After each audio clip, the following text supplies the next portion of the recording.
We're back for another week of Teach Tapes, and we've been walking the field. And we started backed up and went over all the situations there last week. We talked about first down in the open field, and today the focus is going to be on second down. And joining me to discuss all of these things and put the spotlight on the fundamentals and techniques as well is the creator of Teach Tapes, Steve Hauser. Steve, great to have you back for another week of Teach Tapes.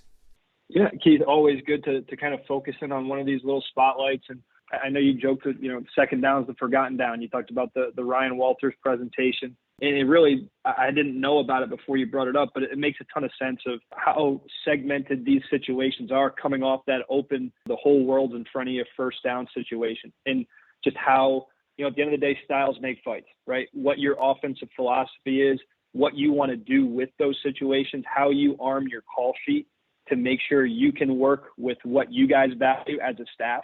So I watched some Big 12 this week, the OU Iowa State game, Baylor, Texas Tech, and just saw how they decided to take over those situations. Yeah, I really didn't think about it from that perspective.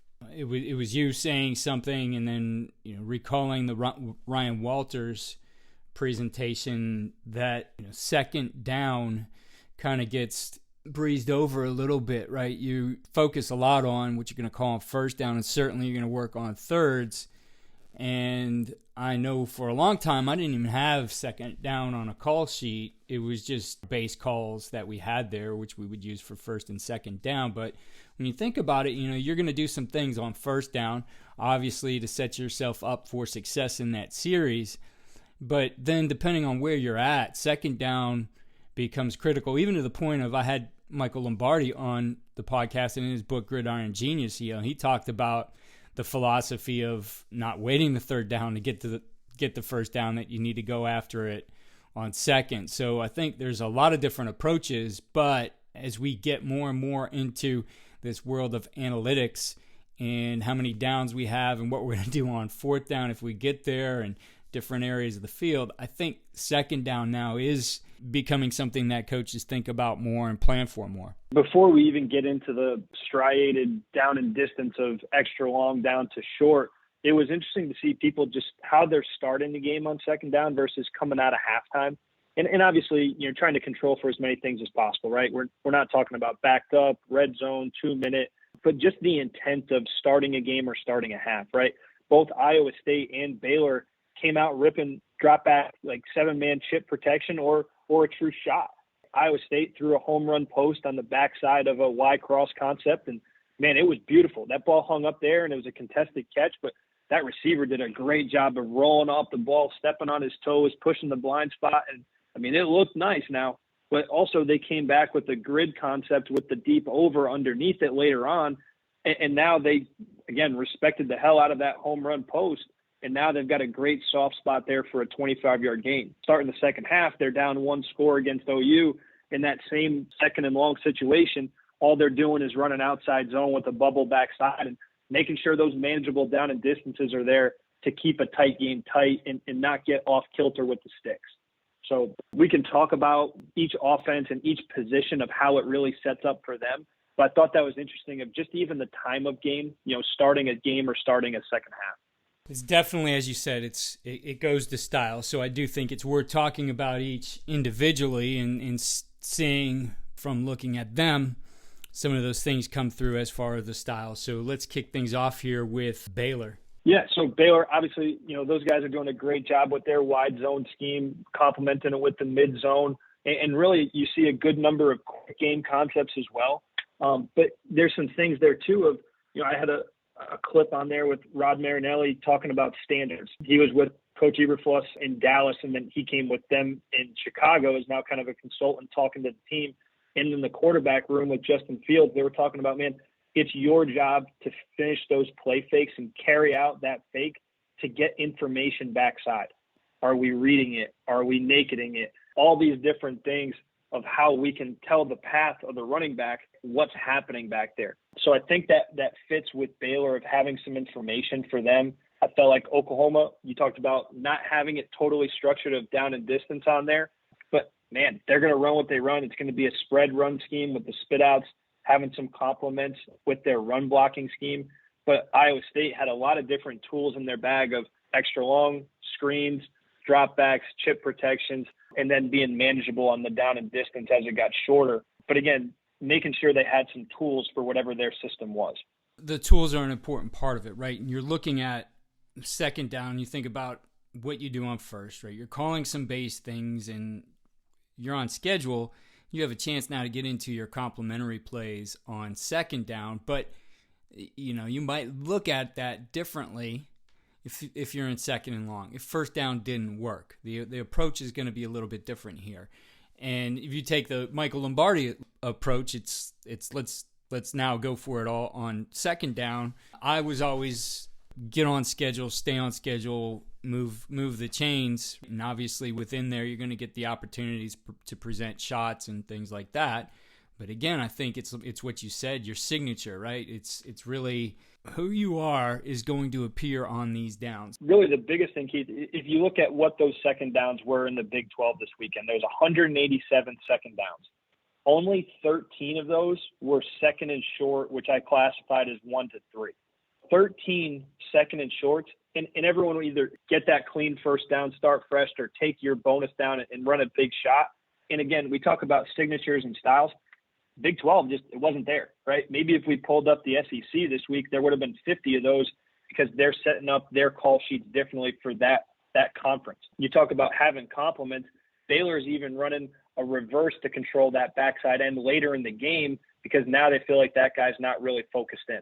But like anything else, it's dressing up your base concept. So what you're seeing is a lot of like pre-snap shifts, like going from quads one way to quads the other way. And all three of these teams are bringing in some version of motion and shift. But again, having general awareness, Iowa State's got a receiver, Xavier Hutchinson, all-world player, that had all the recognition there, and they do a great job of creating touches for him. Well, on second and long, Iowa State was about to be in a second and extra long because they shift in the redshirt receiver on the other side of the field didn't step on the line of scrimmage. He's waving at that guy. He's not looking at the coach for the sideline. He saw it. And so now they're controlling the situation of making sure they're getting in the best situation for the play. Baylor did a great job of going on two, trying to uncover the look, get back a cheap one to get on schedule on those second and extra long. So there is some pre-snap things as well that they're doing just to make it easy on them, but a little bit harder on the defense. Yeah, there's so many tools that you can use there, right? It is first down. You see teams, they get what they want on first down. They'll use tempo. You don't get what you want, right? You can look to get them to jump off sides and get a free play or get those 5 yards to get you back to where you need to be. And just even thinking about styles of play there's certainly teams that subscribe to a philosophy or a theory of sequenced plays, look-alike plays, right? That you're going to, go from running this play on first and then another complement and then another one that comes off of it. So again, it's the approach though you'll start to see come through as you mentioned before. The big thing with, at the end of the day, like we're not trying to create thought experiments and I try to talk directly to the listener here of like, man, you only got so much time in the day. What I've saw is that OU understands that, and if they're trying to get as much carryover as they can with the concept and make it a little bit different presentation for the defense. And they're doing a great job with some of these movement pieces of running back alignments, like a yo tight end. And just like we talked about Bama against Tennessee of flow motion and that guy all the way across, and he's smack blocking that receiver on the now screen. He's creating different looks. So, I mean, they motioned to quads to get to a spit out. They threw a flare screen out of the backfield in a 3-shell defense with the 3 safety Iowa State look. They actually sifted the number 2 receiver and got him up first level first. You're talking about true combination blocks out on the edges here now.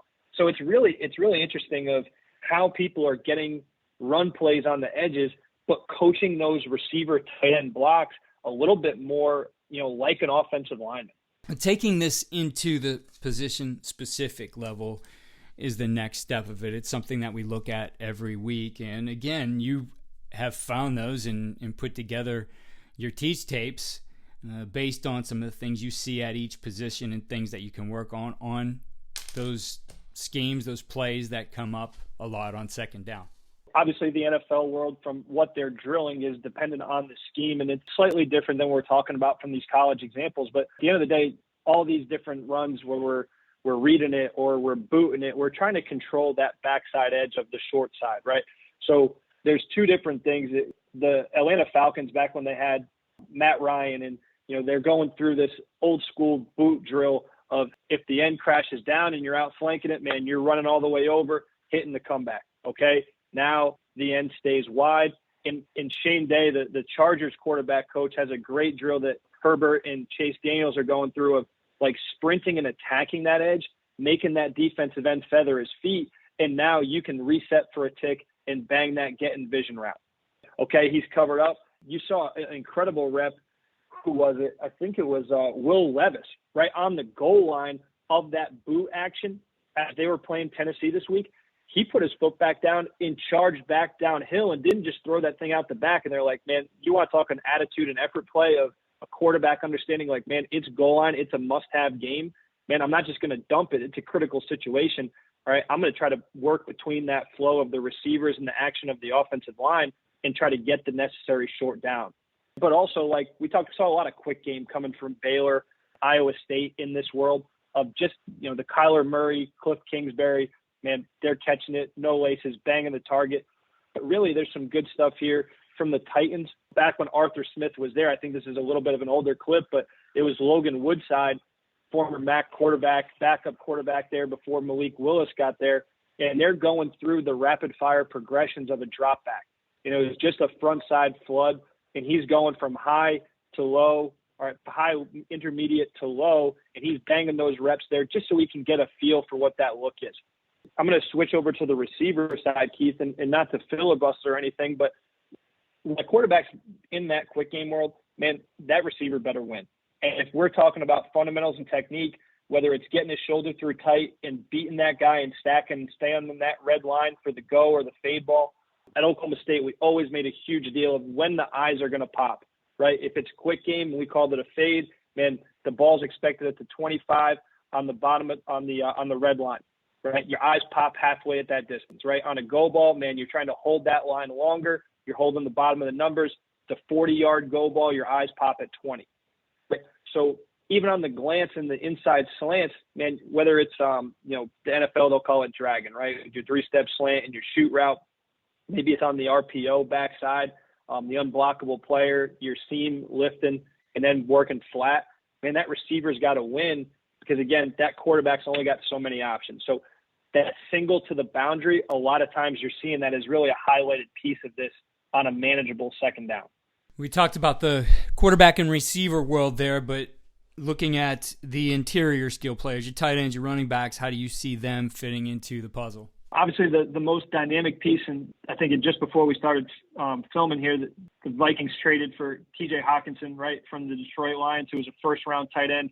Those guys are, one in a million who can do all those different things at tight end. And even in the NFL, those tight ends are such a mashup of bodies of what they're going to accomplish within the scheme. It's even more highlighted at the college level. Just think of who your tight ends are, right? Oversized quarterbacks, oversized running backs, heavy-handed, hard hat wearing walk-ons that are earning their keep. They're filling a job for the scheme. You see some of these three-down looks, and it's hard to get to these combinations sometimes, right? The three-safety look, a zero nose. Man, how are we going to get angles back in the run game? Well, there's some great examples of those running backs being used, whether it's a front-side insert or buoying around the backside tackle to get to the second level. From a drill example, there's a great rep on TeachTE, the Teach Tight End hashtag, of Travis Kelce working on that backside insert to get to that stacked backer in a three-down look. He's got to step over an agility bag, get through the trash, and still have a heavy aiming point front side. So I think that's interesting. And in the passing game with the tight end, Iowa State was running some different curl flat concepts, and literally that old school OTB, that Hank route by the tight end, had got the number 43, my guy Russ Bus, who we had as the wedge player and special teams blowing up the shield on punt block. Now he's an older player, and he's controlling that look so we can get the receiver and the running back involved in those quick game concepts. What I was really intrigued by, Keith, is how dynamic people are using the running back, whether it's a structural alignment, whether it's a chip and pass protection, whether it's getting out and running some different routes, right? Whether it's a shoot route out of the back, it's a rail route from the quick game, option routes in the drop back world. That guy, the athlete, is so much more dynamic, obviously. But I was thinking about it as coaching a running back position. What was everybody looking at? Foot quickness, agility, obviously ball security is paramount, yards after contact. You think of what the tight end's doing, he's fitting structural pieces to make the other 10 players the better version of themselves. The running back, man, that's a piece that you can match up on a linebacker out one-on-one, so he's got to be able to run routes. I mean, I heard from a coach that, I'm not going to name names, but judge a running back coach by the stance and start and route running of a running back in the pass game. Like, how much did they really drill those different components that show up in a game plan? Well, I think it's valuable to take a look at the different second down situations there. And let's start with the longest one. So we'll start with second and extra long, 11 plus. And I also feel like, we do, you and I both being offensive minded, get into that side of the ball a little bit. So I want to start with how Ryan Walters defined these and some of what he was thinking in this too. So he would call it get back on track, extra long, or in his presentation it was just GBOTX. And his thought was uncovering, how does the offense approach this? Are they going to use a safe play, a screen, draw, even the run scheme, or are they going to approach it like 2 third downs, right? And thinking about now that would be the approach for this. And certainly when you get into these situations, again, going back to your signature, a lot of times it takes you out of that base offense mentality where you feel like you have more of an open playbook. So definitely some identifiers there for an offensive coordinator and thinking about what tendencies do you have when you hit these second and extra long situations. It's funny you bring that up, Keith, because I'd never seen the presentation, but I'm looking at my notes from the Iowa State and Baylor. I mean, Iowa State's using some slip screens with the running back, right? Because you've seen a lot more drop 8 in the Big 12, obviously, with all these different playmakers. And then there's the drop back shot from Baylor, right? They're running a true Y cross concept with the backside in, trying to take that cover 4 safety from Baylor out of there and throw it down. And there's ways to not only take a shot, but get back on track, whether it's a screen, some quick game. I never thought of it like 2 third and mediums, but that's exactly what it really is. Yeah, I know you were part of it, having been at Oklahoma State. Two plays that come to mind that they utilized in these kinds of situations, and I think they really popularized both of these. One being stick draw, I think is a great one to have here, right? You have the draw scheme, something there that's that conservative run, yet you also have more of that third medium approach where you're able to throw that stick route.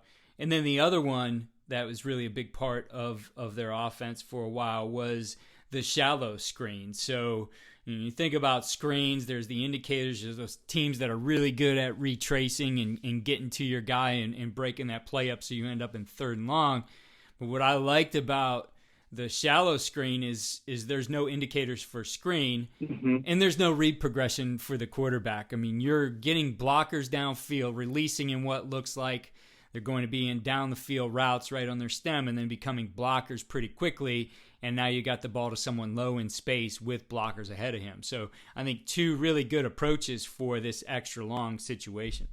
And I'm smiling on the other side of the headset or the AirPods here, Keith, because it really brings back 2 things. One is the running backs involved in both of these, right? Even though they're not the highlighted piece, if that running back gets into the throwing motion of the quarterback, then we all look like fools, first of all, right? But also, if they're running that pick with the Z on the shallow, right? Because what we really do is, man, second and extra long, you're getting a Tampa drop or you're getting drop 8, 3 safety look, whatever the vogue thing is to cover that space. Well, the running back's the one setting that pick or the rub. I mean, however you want to phrase it from an offensive and defensive mind, if you think it's illegal or illegal. But the running back's the one running that to clear up the shallow runner.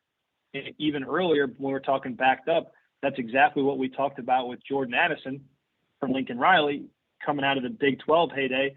Man, he chipped the backside edge and then let it all clear out. And now it's the perfect time and you get the ball in space to the field with their best player. So I think you're right. It's another callback was the players' formations plays. And that's why I do feel like Iowa State was very much in the there's a tool for every situation, right? Whether it's Tom Manning coming from the pro world, Campbell making sure that, hey, it's got to fit our guys. So again, it all adds up to what we're saying. And I do think that the draw in the screen game is an important world in this plus situation. Yeah, I agree with you on that stick draw and handing it off.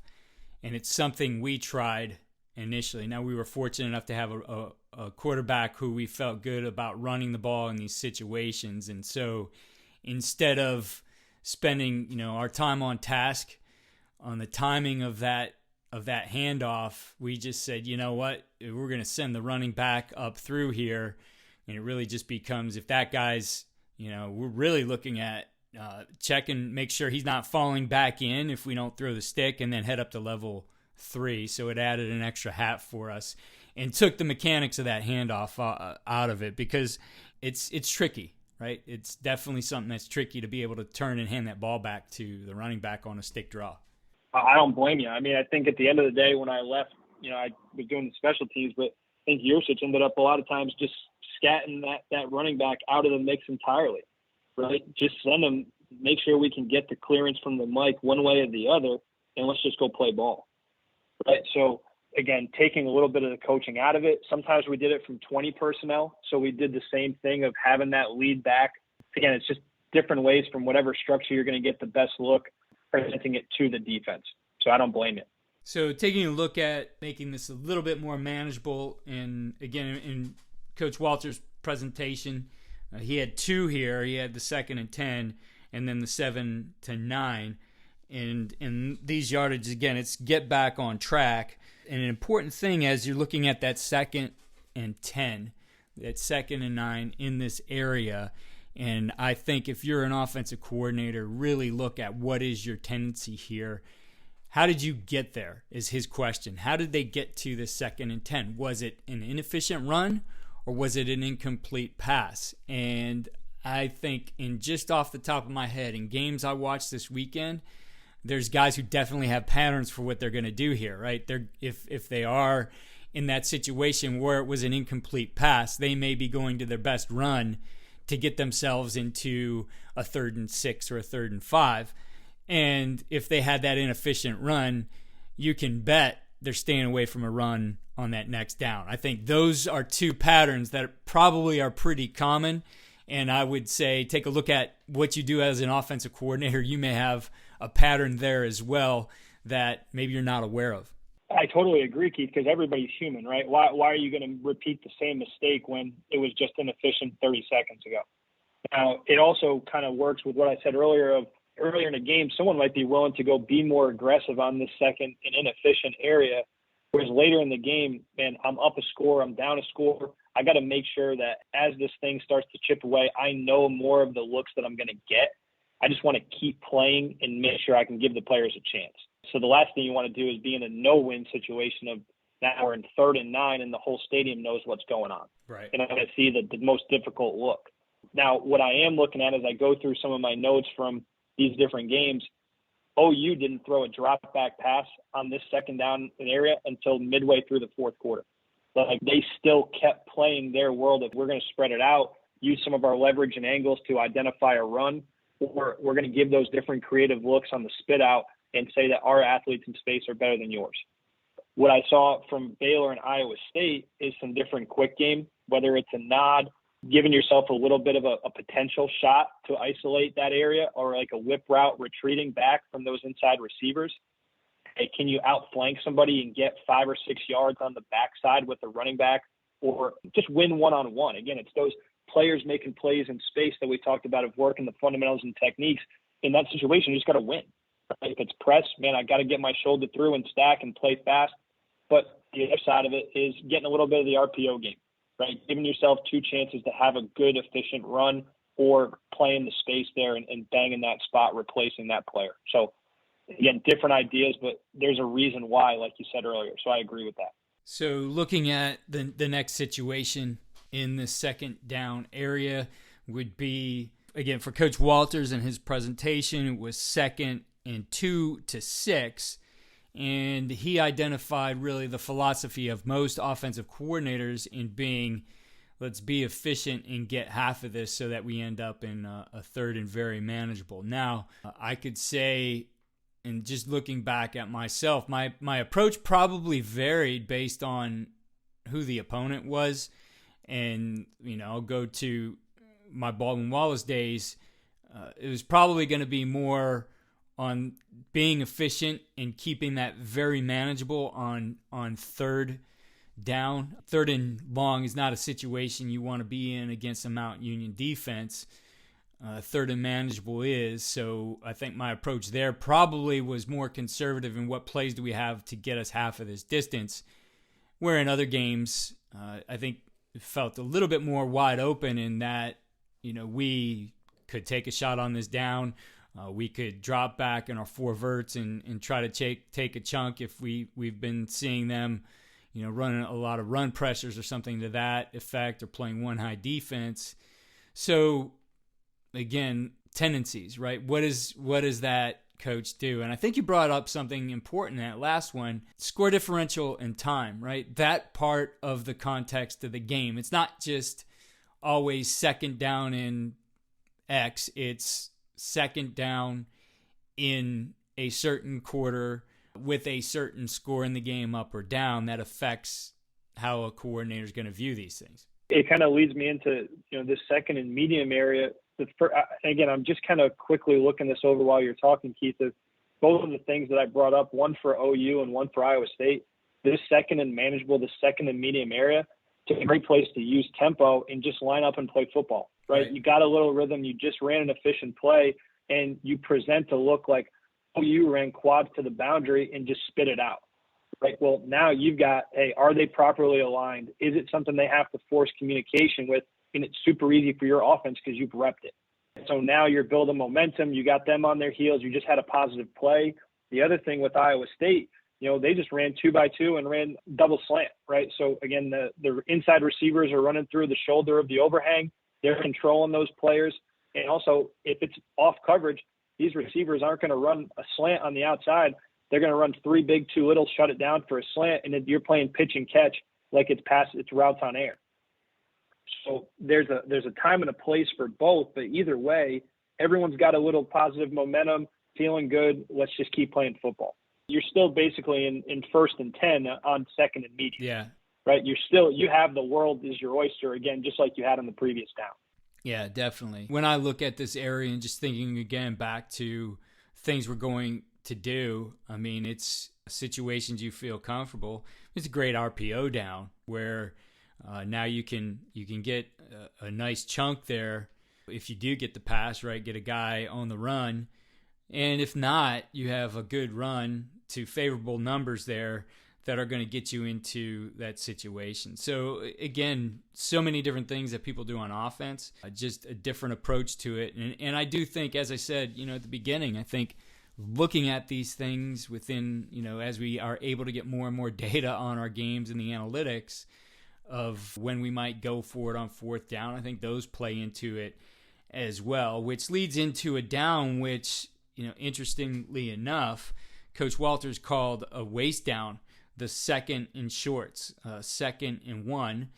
And, certainly the first thought of any defensive coordinator, I'm sure, is this is a shot down, right? So I think from the offensive side, if it always is a shot down, that's pretty predictable. So I do think you want to mix things up, but certainly, things can be wide open for you here on a second and short. In one way or the other, man, how are we trying to create a first down, right? So whether you're getting a big explosive and having that waste down, or people are just trying to burn it up there and start fresh, one thing that I think can separate that is, and again, just talking detail and technique, is wide receiver blocking, right? If it is that situation where you're trying to complement your shot by, if you're selling play action, you better be running the dang ball in some of these situations too, right?